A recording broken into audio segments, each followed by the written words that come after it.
So good morning everyone, and welcome to today's study work space.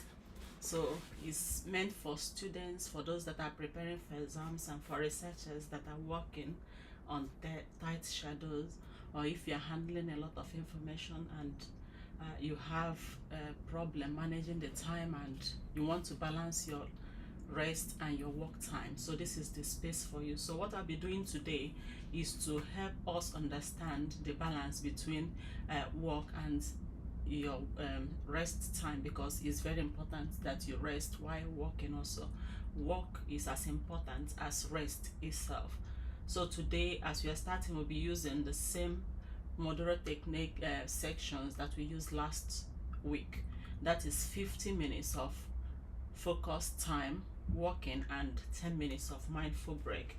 During the break, you are expected to take a break from whatever you are doing. You're expected to focus on yourself and get your energy back, so you can do those things that makes you relax. Maybe meditation, you can go for a walk, you can just take a cup of tea. And as you are joining us, it's important that you come with your tea, and I welcome everybody that is joining us now for this work study section. So if you are here and you are working, this is your space. If you are here and you are studying, because during the break time I'll be speaking on how to improve our memory, how to improve our retention ability as students. If you want to read and understand, you want to read and be able to retrieve it when it is time to write exam, or when it is time to use the knowledge, then this is the space. And the break time will be happening at every 15 minutes towards the on top of the time. That means 10:50, 11:50, 12:50, 1:50, 2:50, and 3:50. So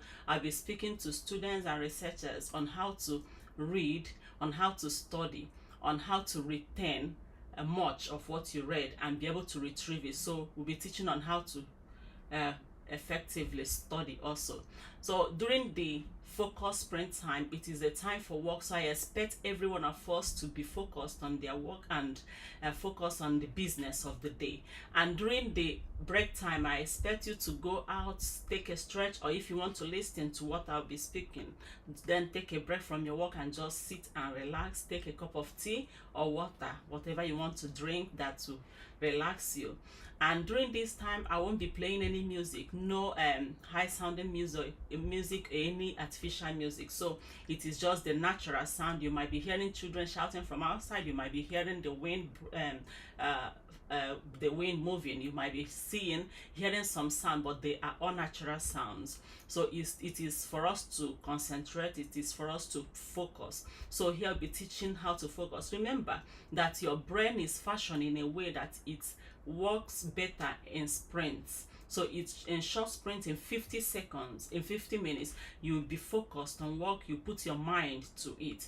So while reading or studying or doing your work, so just tell your mind that after 15 minutes that you'll be getting a break. And during the break time, you can chat, you can put in the chat what you want us to discuss, and that should be related to academics, that should be related to studying, that should be related to research. Or if you're working and you're looking at how to get your life balance right, how to get the work and rest balance, then this is the space. So we started by 10, and for every 50 minutes I'll be calling us to go on break and for us to stretch, for us to do whatever activity that renews our energy.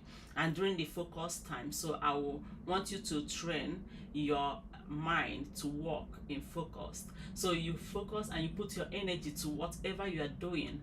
And the rule of the game here is, when you are coming, or if you haven't done that, you can do it now, is to get 3 things that you want achieved today and make them achievable. Ask yourself, what does it look like when I say it's finished or complete? What does it look like? So put it there and say, okay, by the end of 15 minutes, I'm going to be completing the introduction. By the end of 50 minutes, by the end of 2 hours, 3 hours, I should be able to do the chapter 1, or maybe to proofread.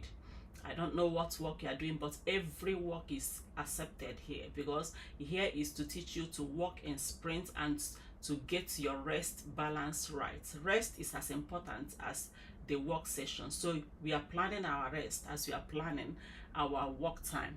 So we'll be starting now, and I'll be calling you to go on break when it is 10:50. So nice staying with me.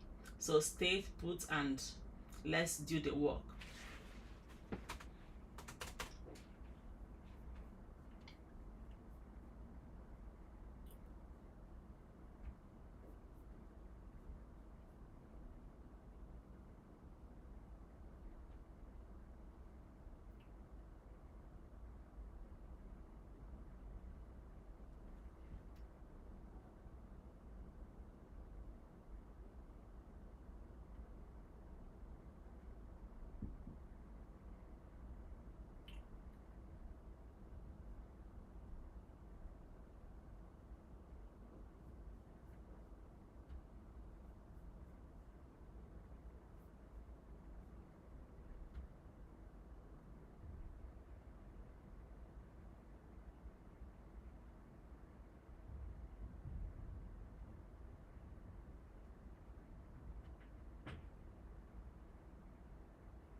come to the end of the fourth section of our study learning.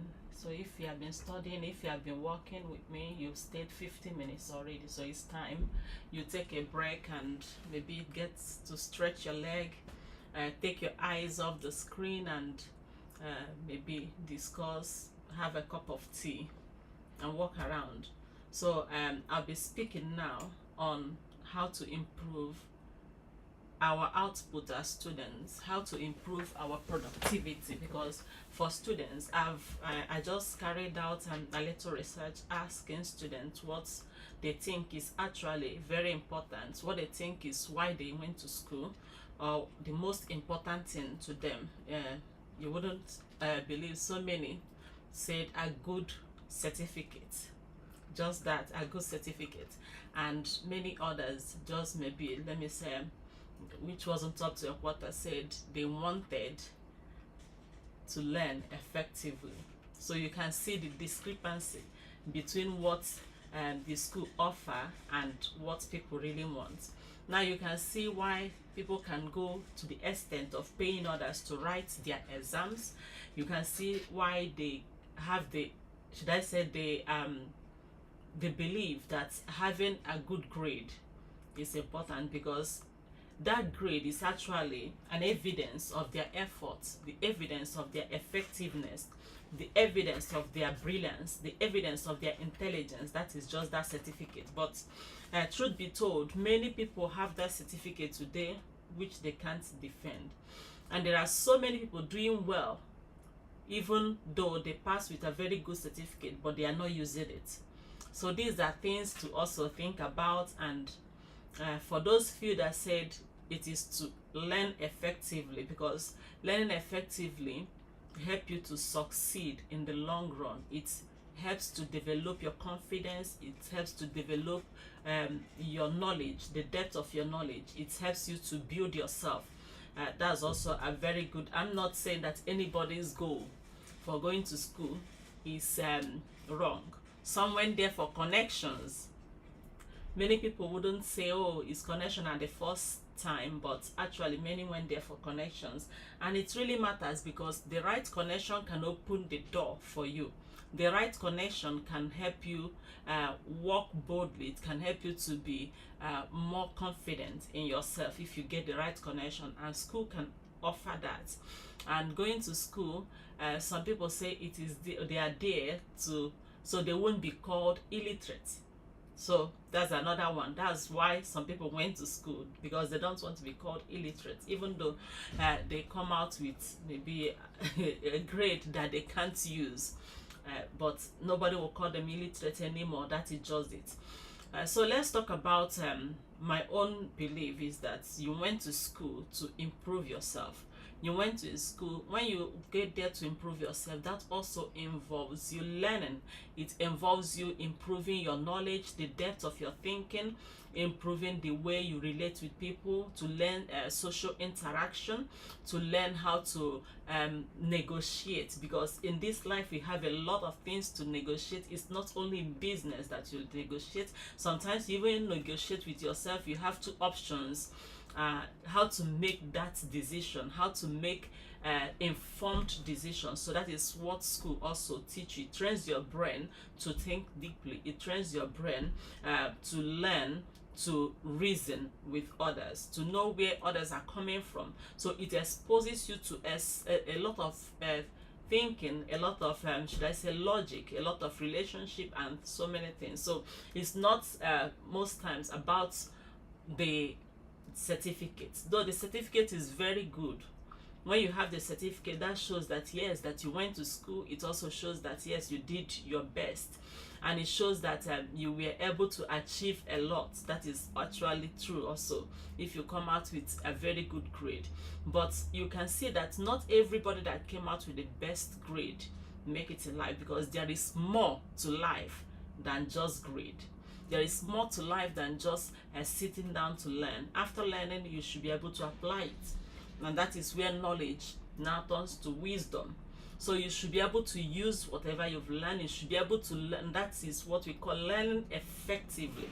So you ask yourself, how do we learn effectively? How do I go about learning effectively, not just to pass, not just to get that certificate, not just to come out with cum laude, not just to come out with should I say first class honors, not just to come out with distinction. They say you passed with a flying colors. Now, and I believe that even till now, people wouldn't be able to pass with flying colors just by depending on cheating.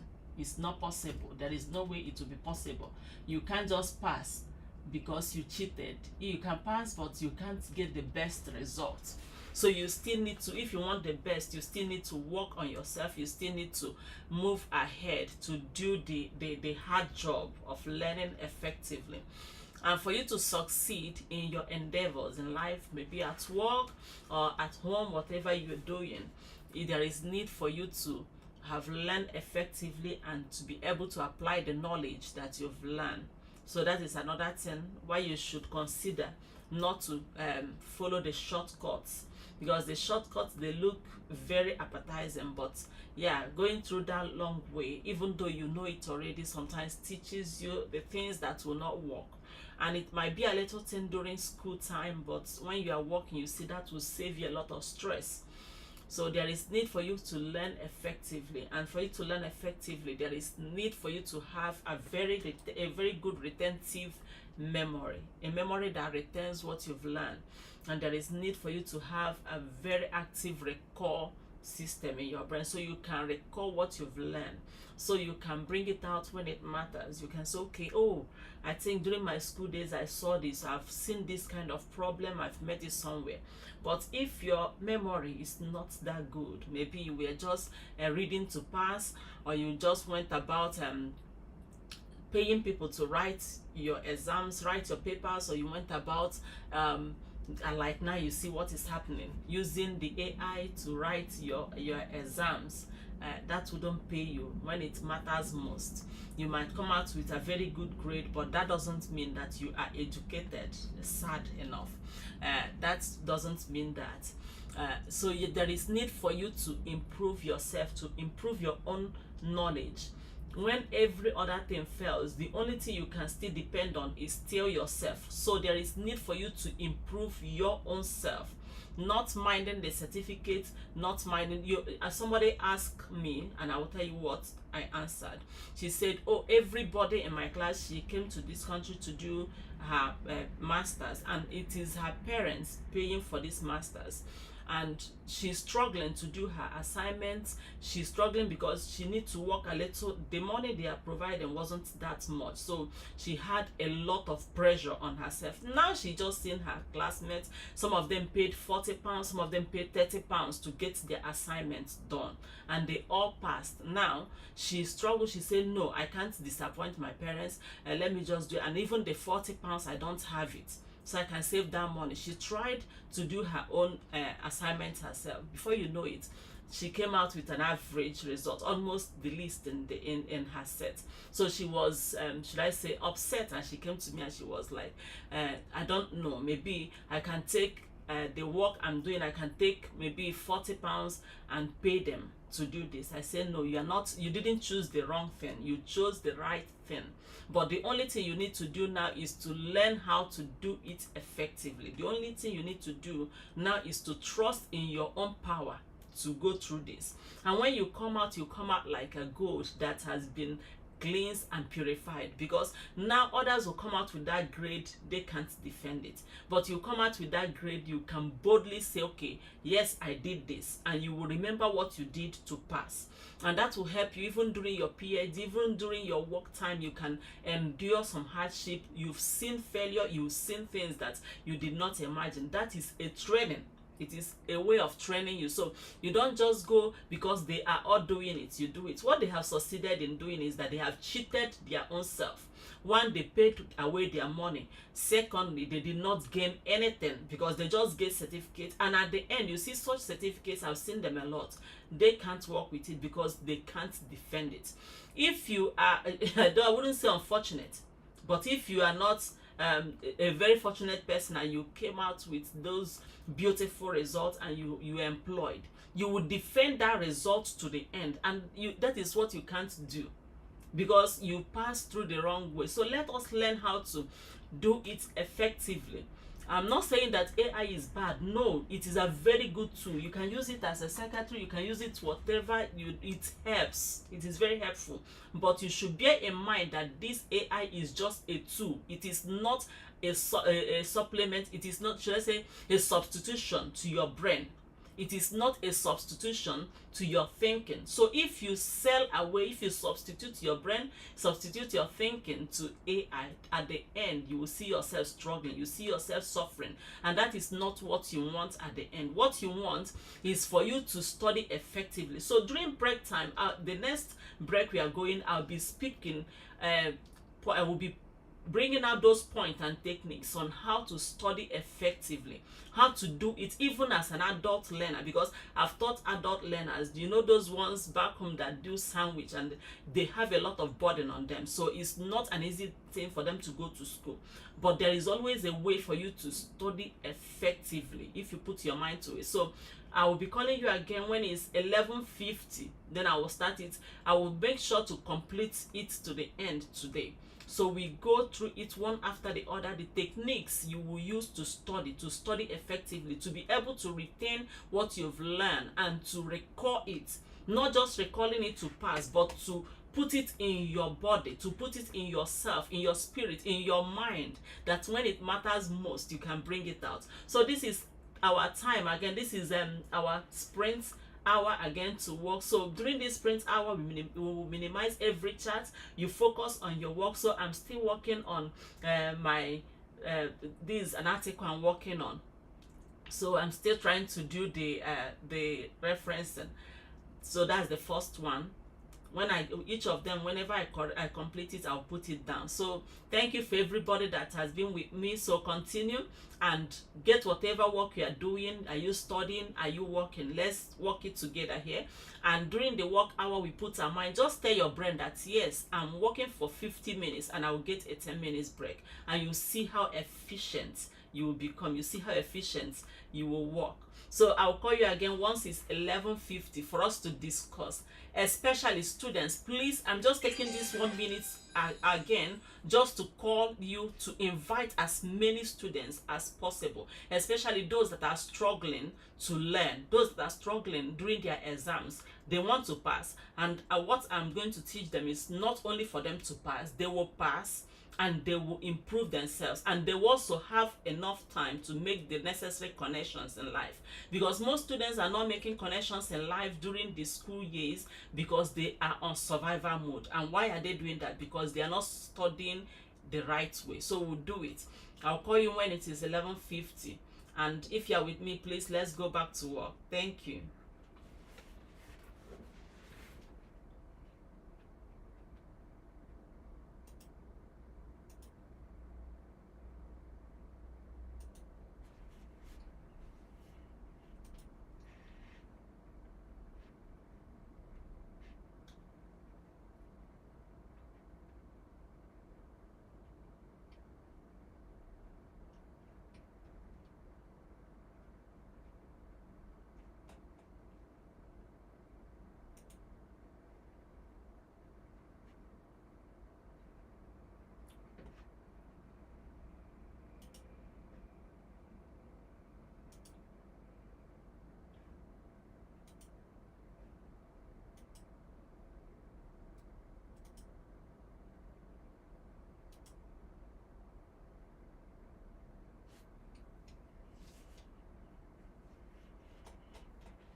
So we've come to the end of this section of our Pomodoro work and study. So if you've been working with us, it's time to go on a break. You can go stretch yourself, stretch your leg, and have a tea, drink water, or just walk around. You can meditate using these 10 minutes. So I will go straight to what we have now, which is talking about how to improve our retention ability, how to improve our recall ability as students. So if you are a student, listening very carefully, we'll only be using 10 minutes to talk about this during this time, during this break, and continue during the next break. So I'll be looking at how we will improve our retention ability, our recall ability. So if you think it's only about studying, putting the hard work that makes you successful, then you've been getting it wrong. Because if it is all about the labor, it is about the hard work, then those that are doing physical labor, they would have been the richest on earth, they would have been the most successful people. But you need to work smart, you need to study smart also, as it pertains to studying, so it is with work. So you need to learn how to study smart. So how do you study smart? You ask yourself, okay, I've been reading, I go to classes, I attend all classes, I read my book, I put in the hard work. At the end, you don't see equivalent results. There is a reason why that happens. It's because you haven't learned how to study. Most times it's not because you are dull, most times it's not because you're not putting the effort. But if you want to really improve your grade and improve your study, improve the outcome of your study, then listen very carefully. The first thing that you should learn is that it is not all about the number of hours you put into work. So you need to learn these three things I will tell you first. You need to learn the work and rest balance, and also eat well. So when you are resting, make sure that you are resting. When it is time to study or to put the hard work, then put your mind to it.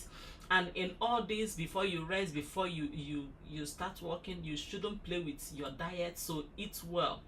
These are the things I always tell my students, and I used to say it, that was years ago, 20 years ago or so. So I've been saying it from 20 years and it's been working. So the first thing you should know is that you need to work smart, and for you to work smart, you need to get these three basics right. And I might add the fourth one. If you believe, if you are a believer, you believe in God, you believe in whatever you believe, you have faith, then you need to also trust in your God, trust in yourself. But the first thing you need to do properly is to always remember that your rest is not a luxury, that your rest is not just you being lazy. You need that rest to be productive. So put it in your mind, let it settle in your mind today, that as you are scheduling, as you are trying to put time slots on the hours of work, please put time slots, allot time for your rest. It is very important. If you are not resting, as we are going down through this teaching, you will understand why you should rest and what happens if you are not resting. So you should put time for rest. If you are a student, make sure you put time for rest, especially night rest.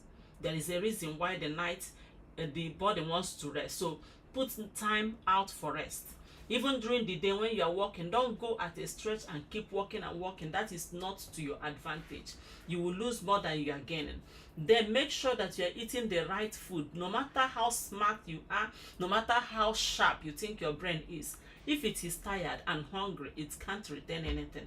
So bear it in mind that yes, if you are sending your child to school, please provide them with what they will eat. Make sure that they eat well.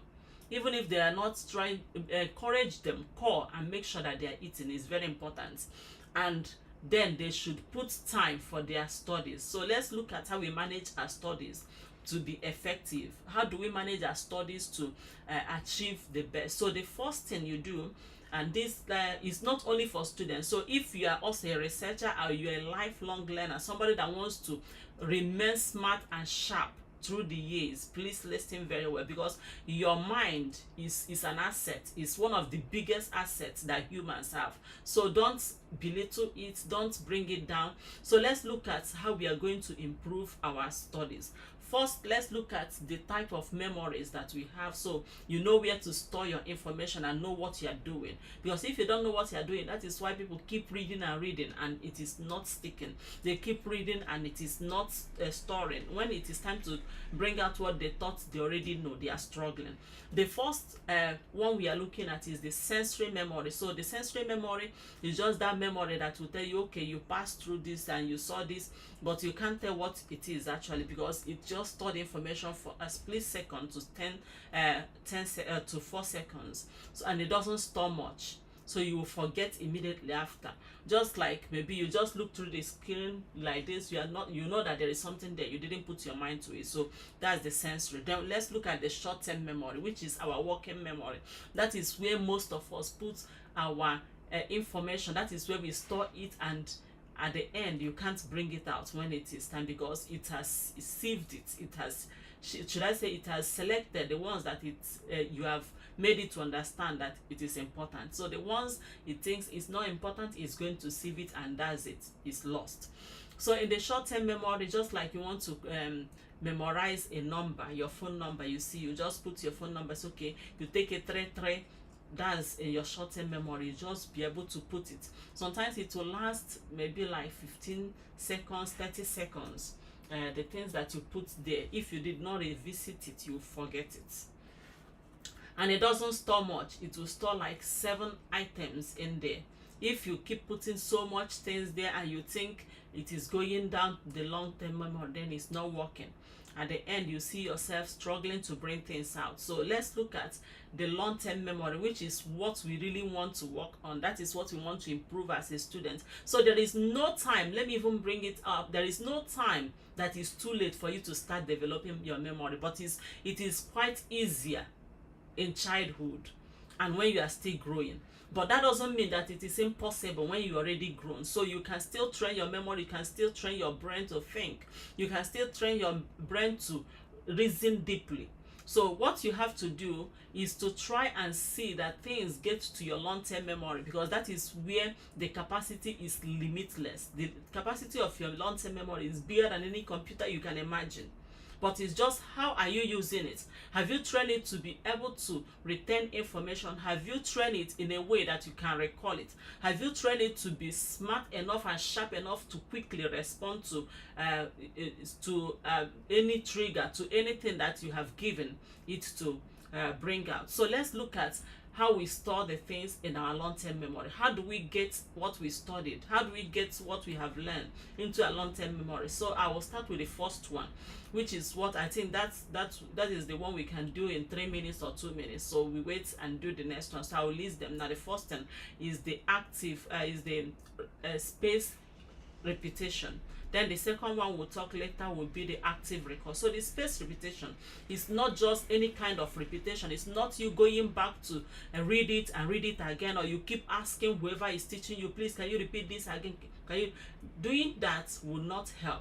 What it will do is to make you feel like you know it. You get familiar with that concept. You get familiar with what you're learning. But when it is time for you to bring it out, you see you can't bring it out because you just got familiar with it, but you did not go into the neurons. It did not go into the long-term memory to store. So there is a way for you to repeat your studies, to review, to revise, that it will stick.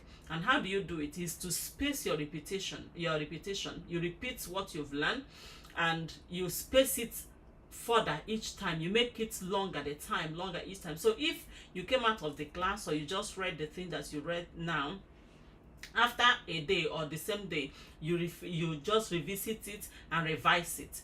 Don't keep going back to it, because it is going to make your brain saturated. It's going to make you get familiar with it and you think, oh, I know it. But when they ask you, see, actually you did not know it. So what you have to do is to give it a day after the first time. After the first day, repeat it again. Try to see if you have learned it. Then after that first the 1 day, do it 3 days after. After 3 days, wait till 7 days or maybe more, to see how much of those things you've written. That takes it is training. That's how you train your long-term memory. That is how you train the brain nerves to be able to recall. So when you push it again, it will try to get what you put in it before. So space this repetition over and over, and that's how to learn. You don't keep going back and reading and reading.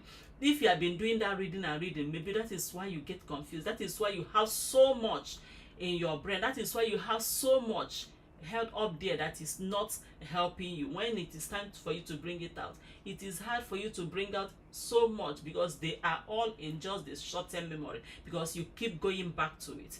So the next time, during the next break, we'll be talking about the active recall. So we know how we actively recall, and active recall is just not any kind of exercise or technique. It is a brain exercise, just like you exercise your muscles. Any muscle you don't exercise is going to grow weaker. That is the same thing with your brain. So recall, active recall, is a way of exercising your brain, and your brain is a living machine. It is a living complex machine. So it is a living should I say, is something that is far bigger than your computer. So you need to really use it to your own advantage. It was given to you, and that is one of the biggest advantage that humans have over other creatures. So we'll talk about how to actively recall, what it means, the techniques, the things that you can do to actively recall what you've learned. So it is our sprint time again. Is the time for focused work, and I've done the first my first task is complete, and I'm happy, and I've done the second one also, so happy. So I'm going to the third one. So today I think I'm getting a very fast outcome from what I'm doing. So if you're working with me, let's go back to work and face the work we are doing. Give your brain, tell it is just 50 minutes, and after 50 minutes you got a break, and you see how focused your brain will be. So thank you for staying with me, and for those that send their gift, for those that are commenting, I'm really happy that you are here with me, and let's work together. Let's see how we can learn to balance work and rest, and learn how to study, and learn how to be productive.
So we've just completed the third section of our sprint time, and this is the break time if you have been working with me. So it's time for you to take your break, go for a walk. So let's continue where we stopped last time.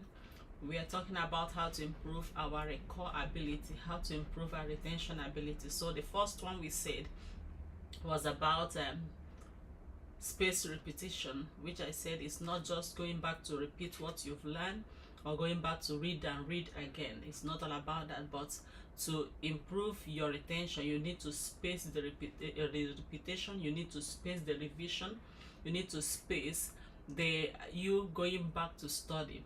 So you don't go after reading, now you read the first chapter, you go back to it, you keep repeating it. What you will succeed in doing is not learning but getting familiar with it, which doesn't help.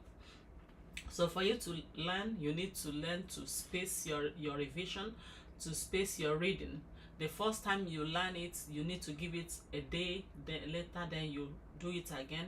After that day, you give it 3 days, you go back.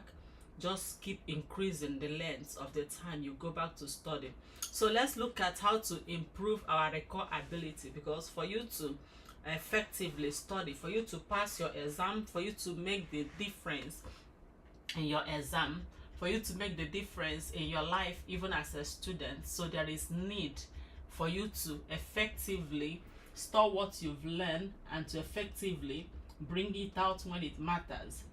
It's not only just studying, it's not only passing the exam, but you need to also be able to implement it, to use it when you grow, or when you get a job. In case you are still young and you think it's all about getting the result right to get a certificate, like I told you, I ask so many, they won't just tell you straight, but you can ask people around you, what do you think is the main reason or the most important thing for a student? So many will say, oh, to get a good grade, to get a good certificate. But it goes beyond that, to you improving yourself, to learning effectively. Because learning effectively will not only give you a good grade, but it will improve you and prepare you for a sustained success in life. So it is a different ball game altogether. When you are thinking about just making the certificate, getting it, so many people can get it from so many ways, and that is not what we are talking about. We know already how it happens, but we need to learn, we need to make our own life better. Then our growth will be sustained, then our success will be sustained. It's not success today after you've got that good degree, after you got that good certificate, then after a few years you can't do it anymore because you did not learn, you just passed. So let's look at how to improve our recall. Your recall is your ability to retrieve the information, your retrieval ability to bring out what you've learned. If you're able to do that anytime, then you know that yes, you're in business. Why? Because you learn today. That is how we know a good student. You learn today, tomorrow you ask them, what did you learn? When you ask, they will say, oh, we learned this. They're able to say it, which means their memory is good. So how do we improve our memory? How do we improve our retention and our recall ability? So for you to improve your recall ability, you don't just keep reading. After reading, try to close your book and go through it in your mind to know if you have learned what you read. Or you come out of the class after that teaching, or you were taught by your classmates, you were taught by your teacher, you were taught by a mentor, and you came out, or you went to study, you went to, some people do it in apprentice, you learn that hands-on skill. When you come out of that place, try to take your mind and go through it in your brain to see if you were able to learn what you were taught. So if you think that yes, you learn it, it is time for you to proceed to write it down. It is time for you to take your pen and paper. I can't stress it enough. If you are a student, don't be lazy when it comes to pen and paper, when it comes to writing. So if you are a student, make it a point of duty for you to write with hand. So take your handwriting seriously. Do you know why you need to write? Some people might not know why they need to write, but I will tell you why you need to write today. Because your hand, when you are writing, will try to slow down your speed. when you are thinking, if you have been in the exam, you see that most times that your mind run faster than your hand. Sometimes you miss what you want to write, but if you are writing it one after the other, it tends to write it straight to your memory because it slows down the speed at which you are going, so for you to put your mind to it. So it is important that you learn to write what you think you've learned. If after you've recall, after you have revised it, after you have repeated that teaching, or you've gone to read it, then come back and see if you learn by writing it down. If you're able to replicate your notes, if you're able to replicate the idea, then you have made progress. As a student, don't take it for granted. After learning, take your pen and paper, buy as much books. We used to call it jot, I don't know what it is called now. So try to buy books. There are cheap books. You can look in Facebook Market and so many other places that you can find cheap things.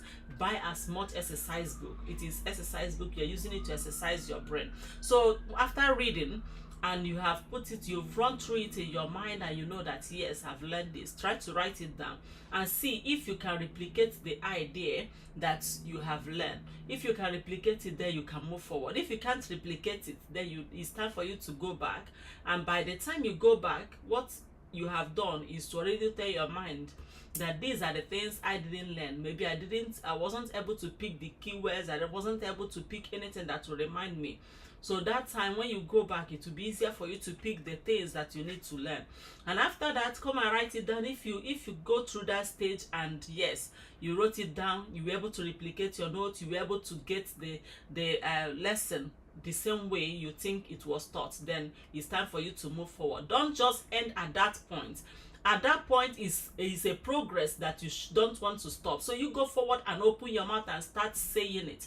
You teach it to yourself, teach it to a child, which means you are going to use a simple language. You are going to be breaking it down into simple language to teach it to yourself, to talk to yourself. Open your mouth and say, this time is not the time for you to start thinking about it. It's not the time to put it in your brain. Now I've written it down, you start reading it in your brain. No. When you open your mouth to read it, you will find exactly how fast or what you can remember. So it's time for you to open your mouth and say those things that you think that you've learned. So after saying them, then you move forward. If you're able to replicate it and you're able to teach it, you're able to talk to yourself about it, then you go forward to quiz yourself.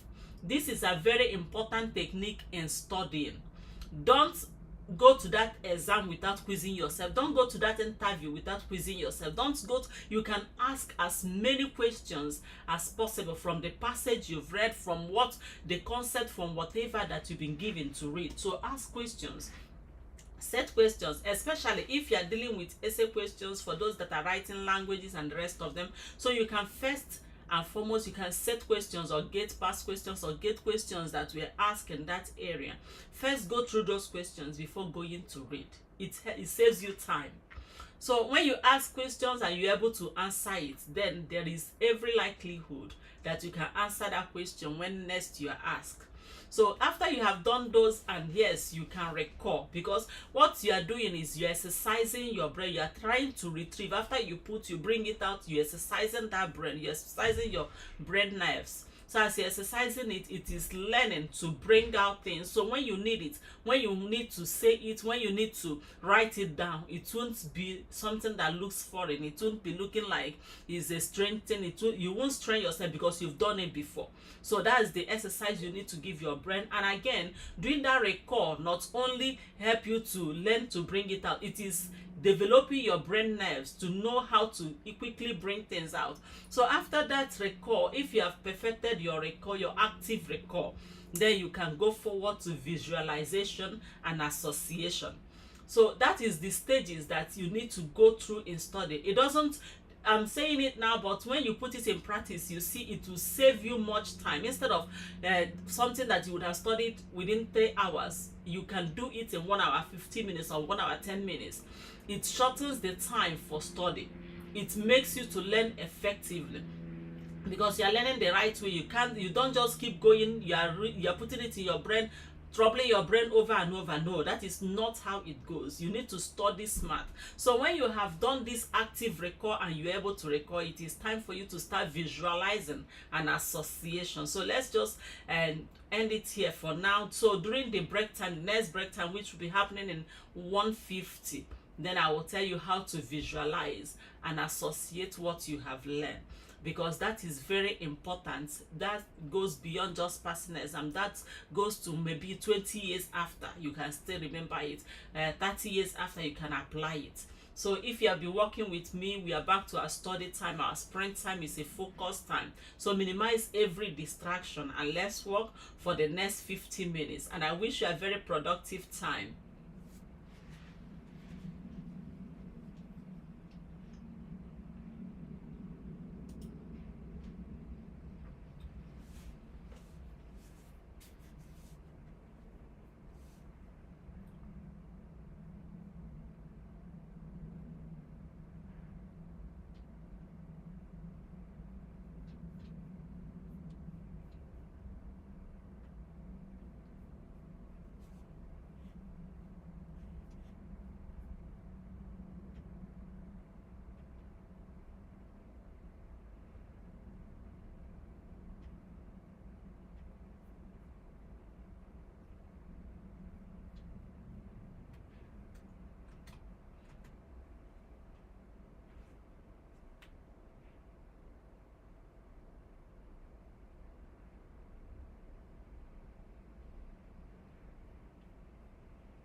so we've come to the end of this session.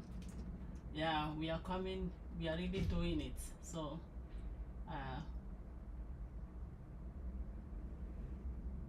we are doing a lot today. So well done to everyone that has been with us all this time. And if you have been studying or working, then you can take a break. You can go take a rest now. You can walk around, stretch your leg, get water to drink, or maybe if you want to go for a walk, just go for a walk. You can also do meditation during this time. I will encourage you to take a break from whatever work you are doing. If you have been reading, take a break, take a mindful break. So be present in your break. We've been talking about how to improve our memory, how to improve our retention ability. So as a student, as a researcher, as a lifelong learner, how do you improve your retention ability, your ability to retain information and the ability to recall it effectively? So how do we do that? And we've talked about spaced repetition, which means you space your repetition. You don't keep reading and reading. You read now, you go back a little, then you read again. Then we have also talked about active recall, which I told you is just like exercise of the muscles. So that's the exercise of the brain. The more you exercise your brain, the bigger, the better it gets. The more you exercise your brain, the stronger the nerves, the stronger your ability to recall, and you are training the brain to be smart. So your recalling exercise is something that you should do often as a student. Don't neglect it. So try to recall what you've learned. Try to recall what you've been through or what they have taught you. Try to write it down. Try to say it out, and try to quiz yourself around it. So the next thing we'll be talking about now is visualization. You need to be able to visualize what you have learned. You need to be able to visualize that class. You need to be able to visualize the concepts you've learned. So if you've been taught any concept, or you got any idea, or you've learned a topic, so for you to retain it, for you to be able to retrieve it at the right time and to retain it for a long time, so there is need for you to visualize it. Why? Because your brain stores better visual information like pictures and all those drawings, all those concepts. When you link them, it stores better in your brain. It does well. So it's good that you store it maybe as a picture, you store it as an image, as a mind map, as a mental map, as a story. That story is another way of you keeping it. Try to use it as a story, tell it as a story. So you can imagine why we were taught in stories when you were young and you still remember it. If you still remember so many of those things you were taught, most of them were taught in stories, in songs, because they were made to be relatable. So for you to remember things for a long time, you need to relate it. You need to visualize it and then associate it with the things that you know already.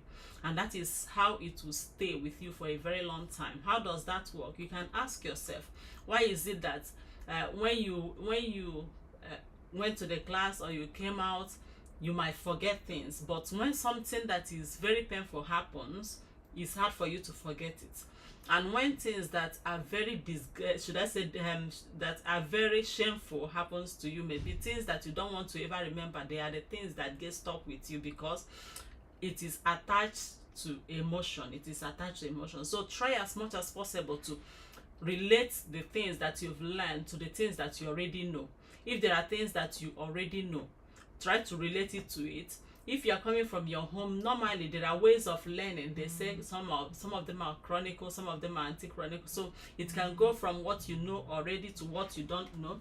It can also go from what you don't know, to what you know. But the easiest way is for you to go from what you know to what you don't know. So if you come back with that thing that you've learned, and it's something that the things that you don't know, you try to relate it to the things that you know. If you're able to relate it, then it will be easier for you to remember it when you need it. So there is need for you to visualize and associate. So if you're a student, after coming back from the class, after coming back from reading, try as much as possible to relate it and associate it to things that you know. Relate to it and visualize it, tell it as a story, make a storyline in your brain.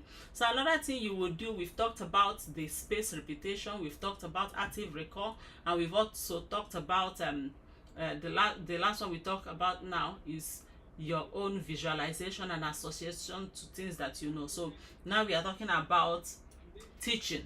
So this teaching now is something that every student, I will encourage every student to do it. Some of us, we are shy, we think, oh, how do we speak? Some of us, what is preventing us from teaching is not because we don't know it, it's because you think you don't understand the language, or maybe they will laugh at you, or they will do, you might not be able to teach it right. If you have looked at it and you can't teach it right, which means you haven't really understood it. And if what is preventing you is how you are going to say it, if you can say it to yourself and you understand it, don't mind, just say it. And there is no better way of learning languages than saying it. There is no better way of learning things than speaking it. If you can explain it easily, you will learn it deeply. If you can teach it to another person, you can actually understand it deeply. That is how it works. So teaching is something that every student should do. You are not going to take up a teaching job. I'm not telling you that you must be a professional teacher. No, what you are doing is just to train your brain to recall the activities, to recall the concept, to recall the ideas.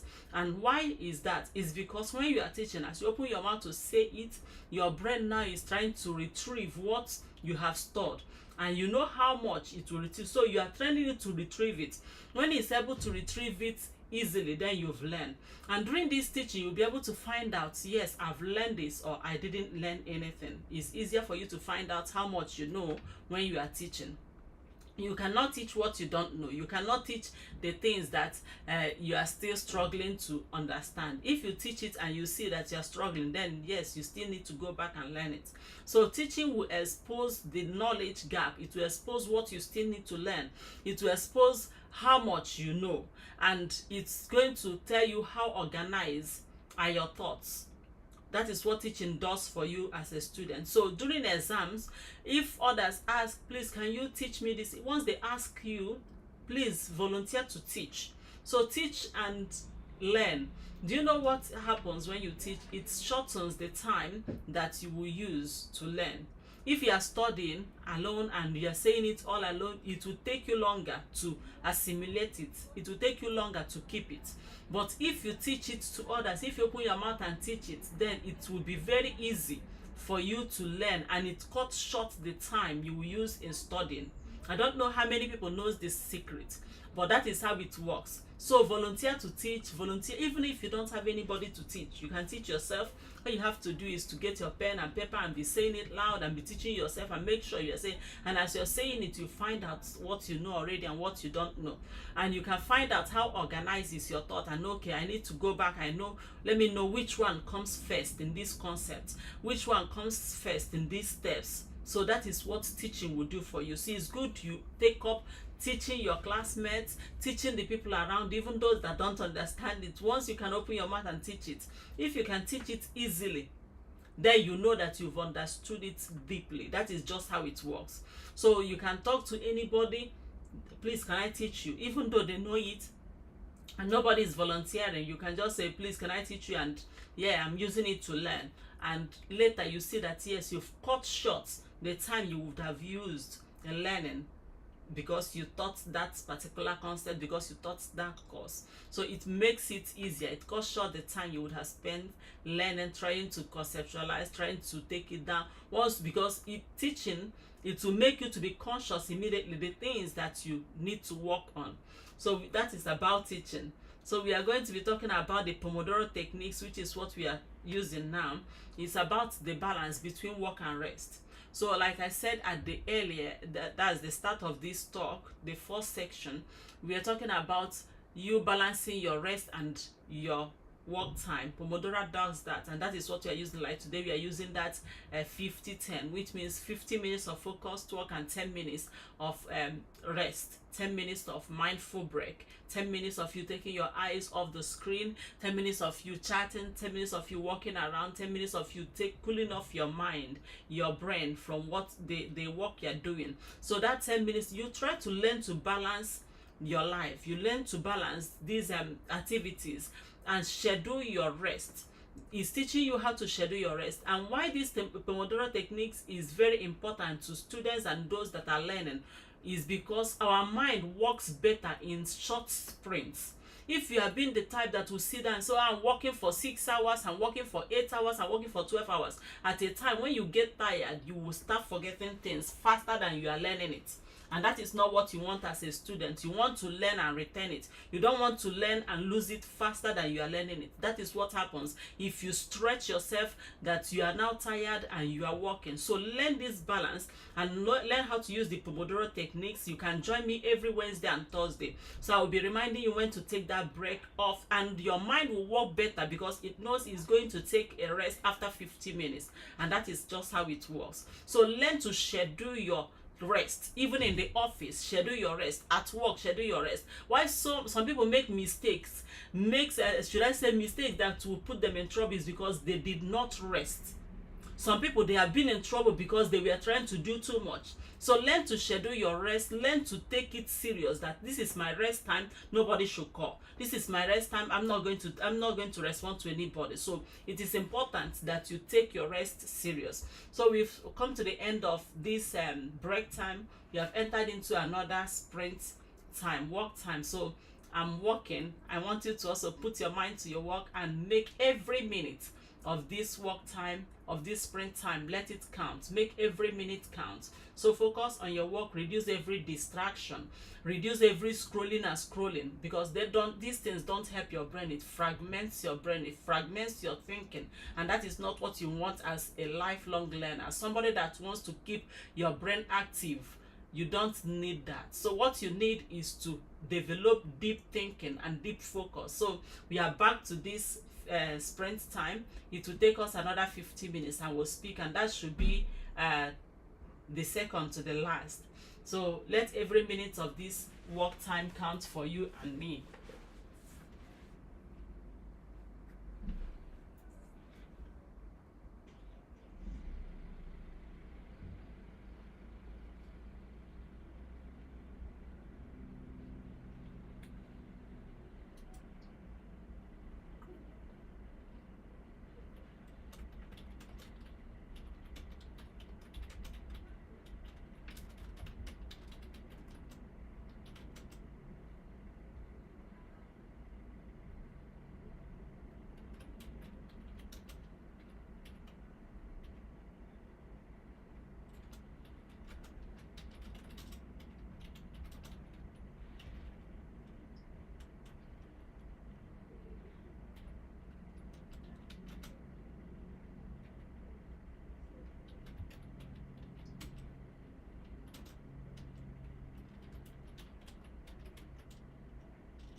So we've come to the end of this section also, uh, which is, so this is the penultimate break.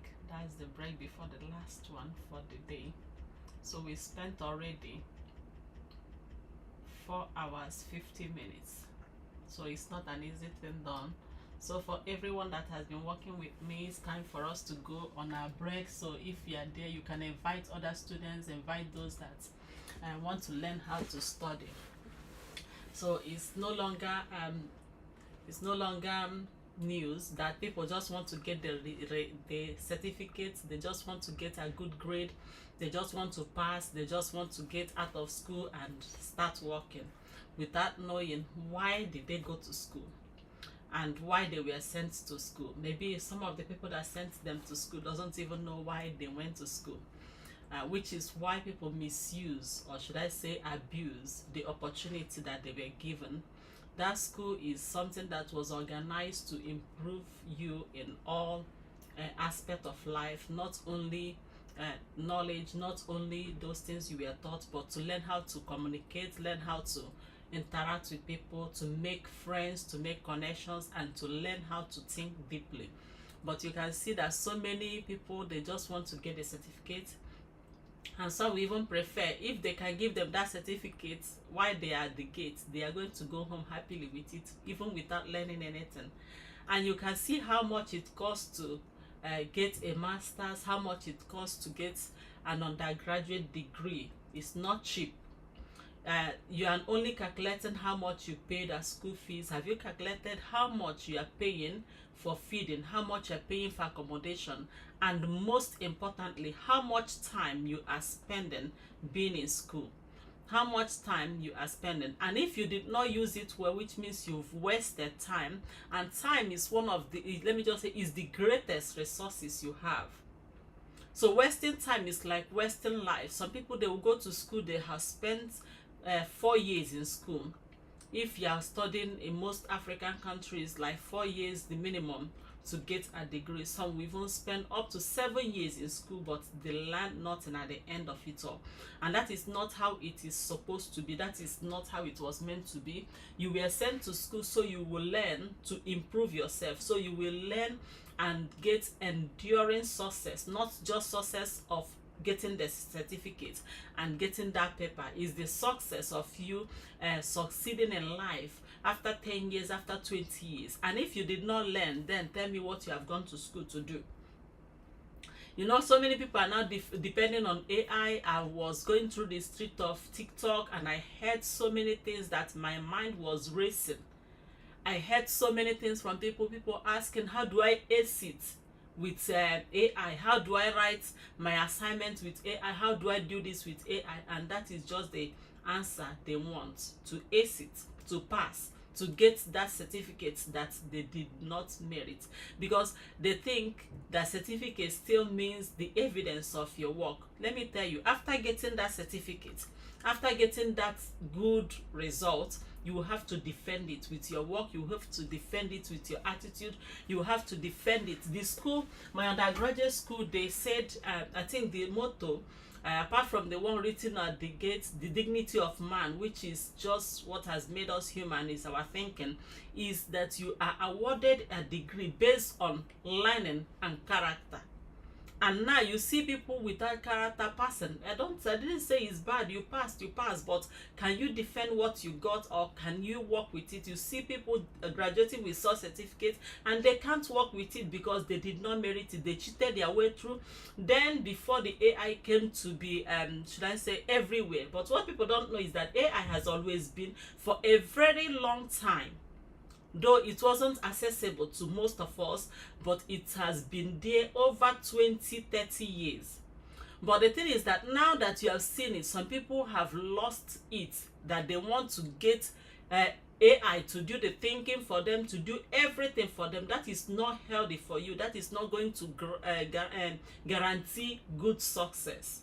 Do you know why? Because your AI that is writing that was done by a human being, and it is limited, the styles it can produce, it is limited, the deep thinking it can produce.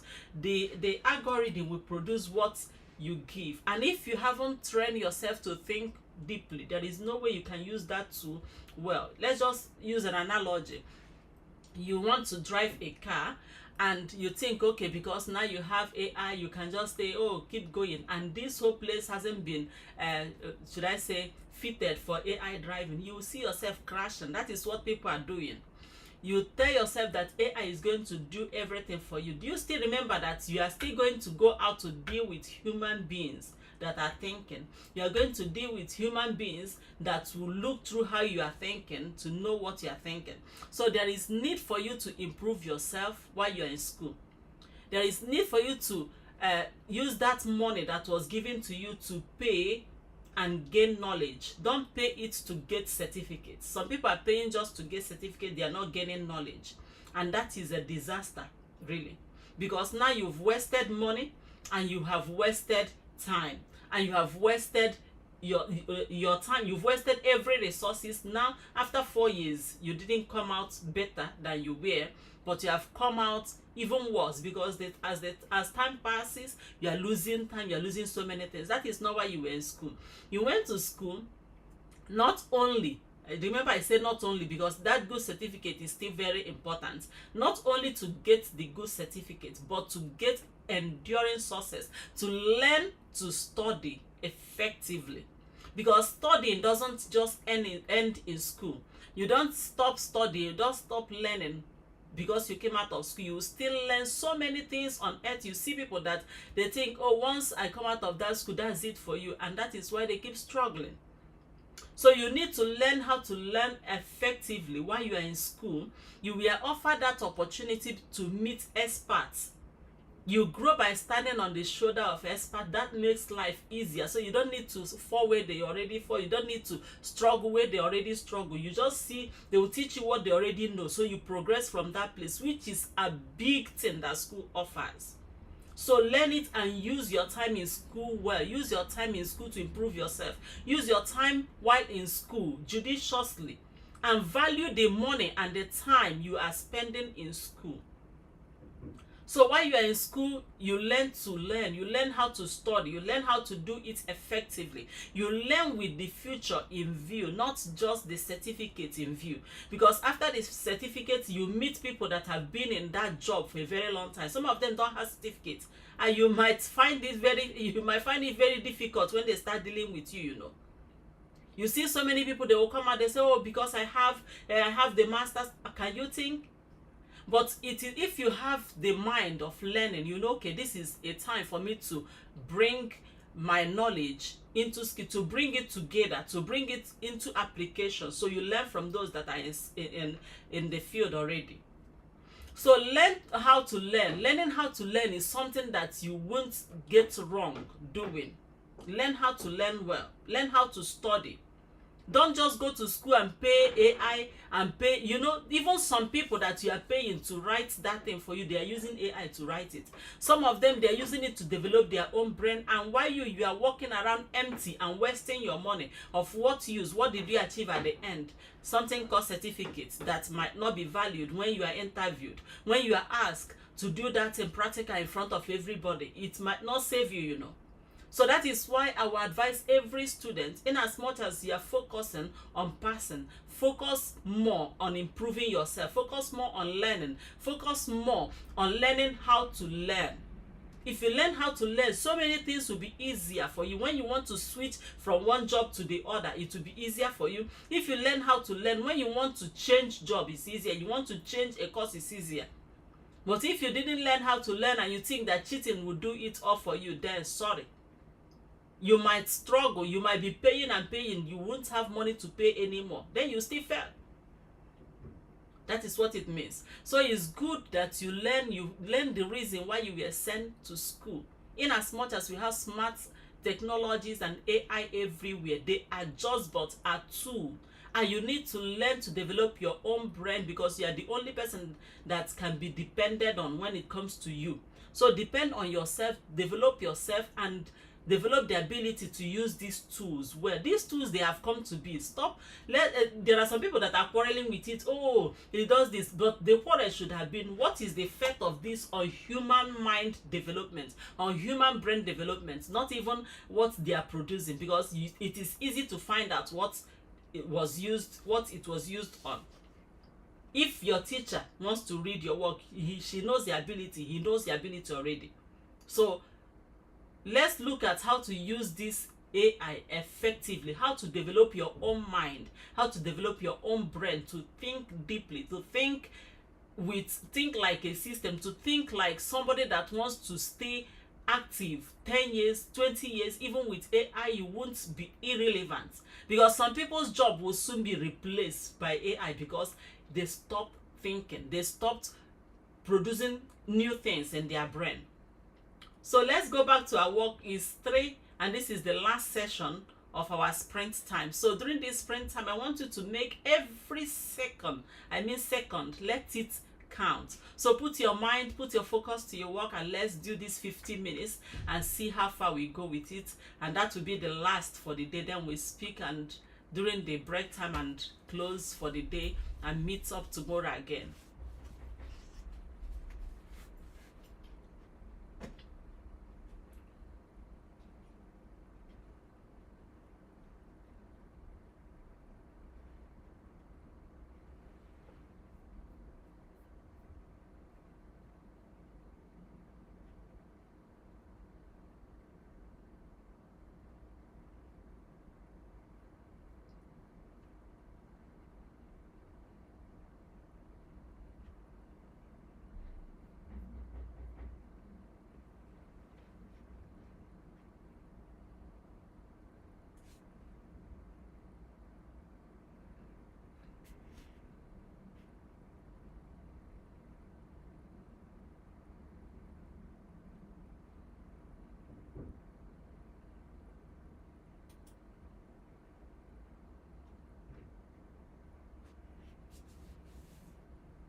So we come to the end of today's sprint time. So we've done really well. We spent already 5 hours and 50 minutes. So few minutes to the end of the time. So for the students amongst us, please, you can come join us. Let's have the closing time to chat and to look at why we are in school, or what school is like for us, because so many of us, we don't know why we went to school, and some we have so many reasons why we went to school. So let's discuss it and know why we went to school. What is school supposed to mean to us? Is it just a place to go and get certificate and come back, or is it a place to go and learn and come back? Is it a place to go and meet new friends and be back, or is it a place for us to go so nobody will call us illiterate anymore? Or is it a place to just go and show off wealth and show people that yes, we can pay? So these are the questions we need to ask ourselves. Why did we go to school? We've been talking about how to study effectively, how to learn and study effectively. If you want to improve yourself, it is not all about the certificate. Certificate is part of it. It's not all about the connections, it's part of it, but we are looking at personal development. If you want to develop yourself, what can you do? What are you going to do? Is it just about reading and reading, going all over and all over? You just keep reading, you go through the work once, you go through it again, you put in much hard work, and at the end what you are seeing is not equivalent to what you have read. So those are the things we need to look at. How are you studying that is not making impact in your results? How are you studying that you are forgetting what you have studied? How are you studying that you are not able to get the results that you want? So this, if you have asked yourself, if you have been one of those that have been wondering why you put so much effort and you get very little result, or a result that is not up to what you have put in, then please always join this group. It's just a study group. It's a study group just like we have in universities, that you have study partners. But in this place, we'll also be talking about how to improve our memory, how to improve our productivity, how to set our goals right. So that is what we do here, and to teach you in practice how to balance your study and your rest time, how to balance your work and rest time. Because most of us, we think that resting is a luxury. We think that, oh, that if we rest, that means that you are wasting time, or that if you are resting, that you are lazy. But I want you to put it in mind that your rest is as important as your work time, because without rest you will see that you won't be productive. That is a fact. And without work you won't have any output. So as much as you're working, you would also need to rest also. So as you're trying to schedule your work, you also try to schedule your rest. And those things, you can even see that night when we sleep is a long time, really. We are resting, and then we are accumulating knowledge. We are taking things from the short-term memory to the long-term memory during the sleep time. And during your rest in the day, when you are working, you are renewing your energy. You are trying to get energy to get focus again. It is hard for you to get focus when you are tired already. If you are tired and you are still in the library reading, if you are tired, be it the best teacher that is teaching you, you won't be able to learn. Rather, it moves in this curve. Because you are tired, it goes very fast. You're losing what you've read or what you've put in the mind. So you don't need to tire yourself. And the more you get tired, the more it affects your health and also your memory.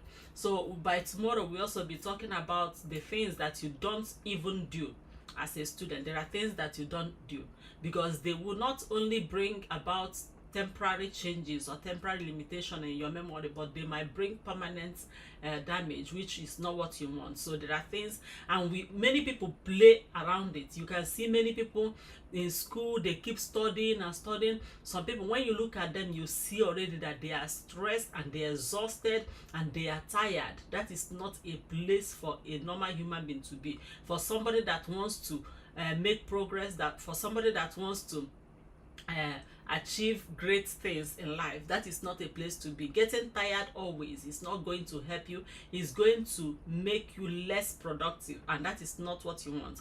So what we want is to be in a place that we are living a balanced life. We have the right work and social life. We have the right area of the 6 areas of our life that we give them all attention, and we are not stressed. That is where we want to be, because we want to be healthy to achieve. We want to be healthy to get what we want.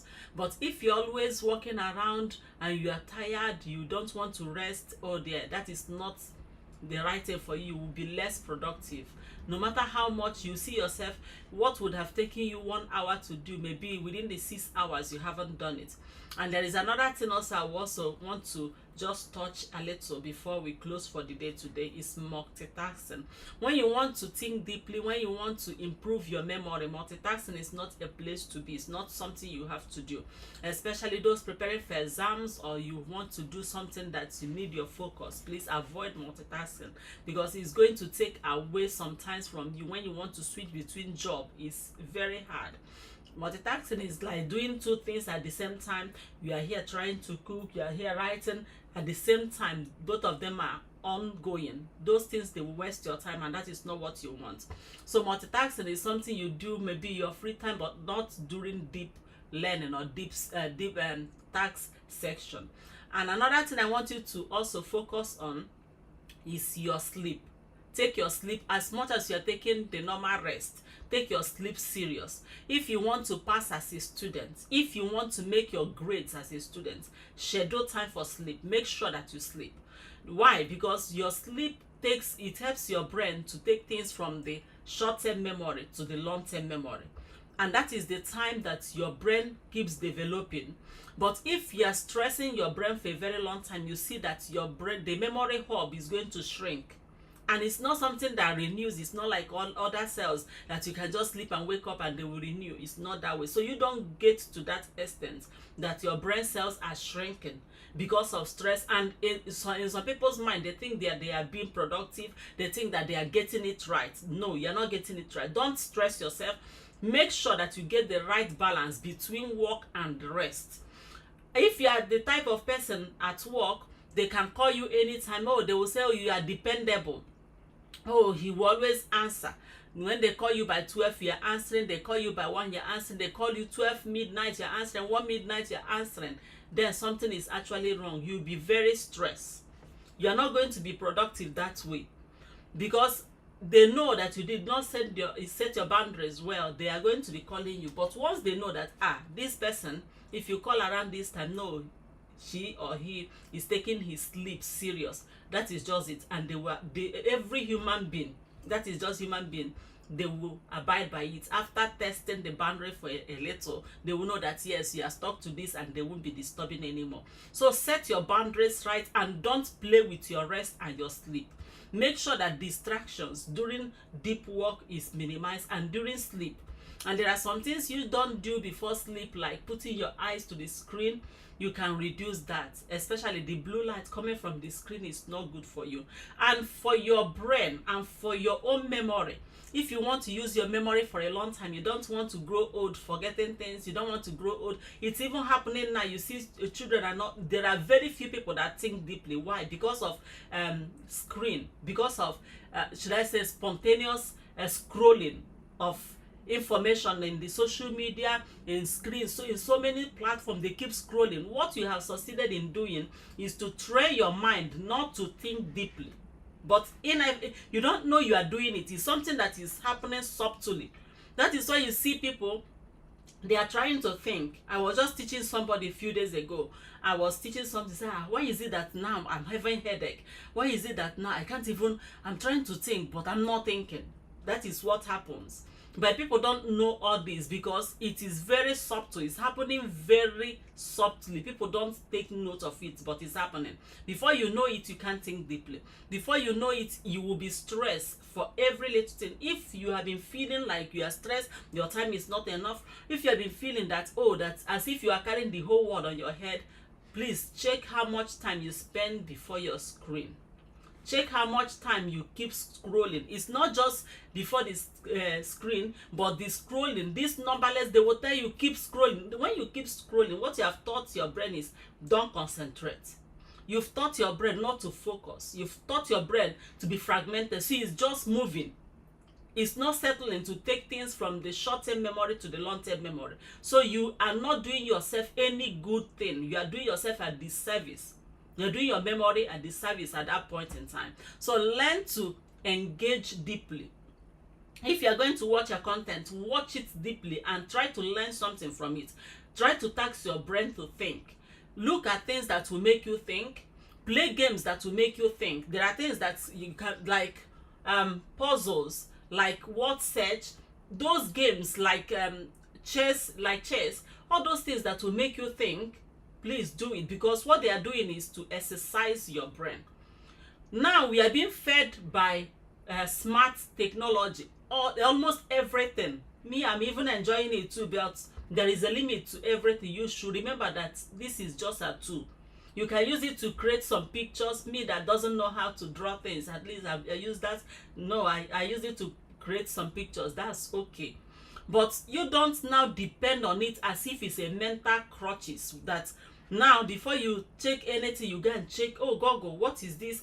You can't even, in the olden days, you see people, they will come out, they will look up, they know if it will rain or it will not rain.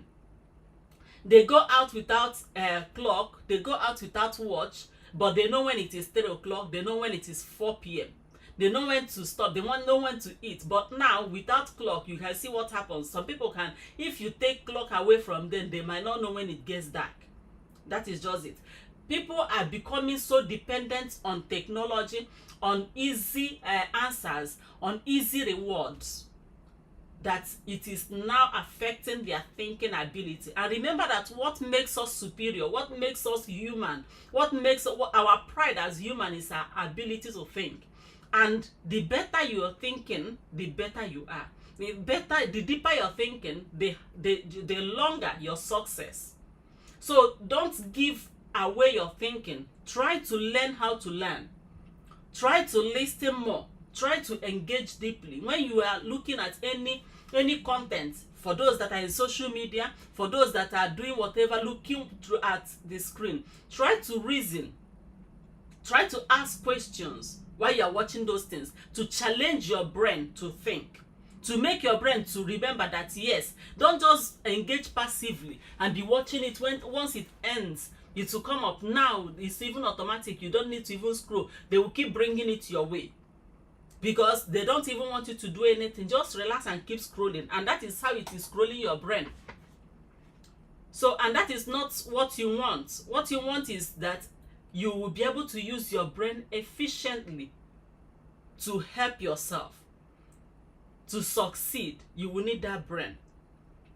To flourish, you will need to use your brain properly. So train it. So use it, exercise your brain, tax it.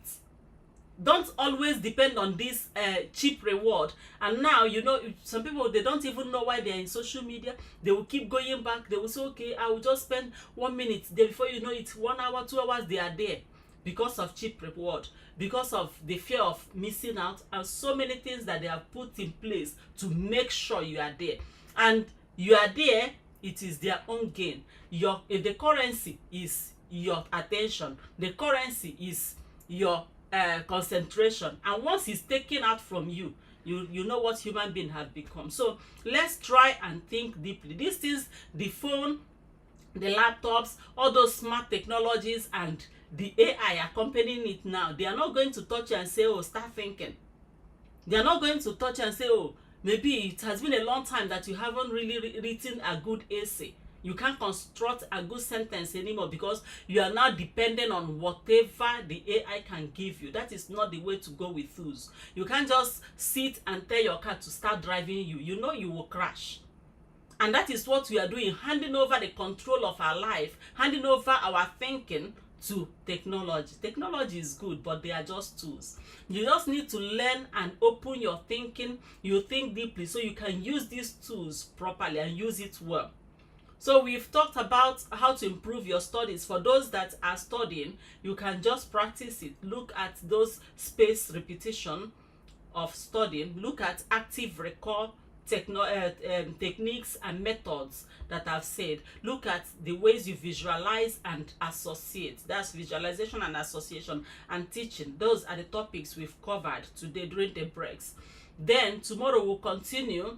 Then we'll look at the mismatch, we'll look at the Pomodoro, we look at the how to zip a file in your brain, how to compact your file. And if we have time, we look at how to manage our energy, because your energy matters. It's not just time. Time is equal for everybody. It's 24 hours. Nobody has even a should I call a degree, not even up to a second added to their own. Is equal for everybody. But what the difference is the clarity you have in setting your goals and the energy. Because if you are tired, even if you are given 200 hours, you might not function.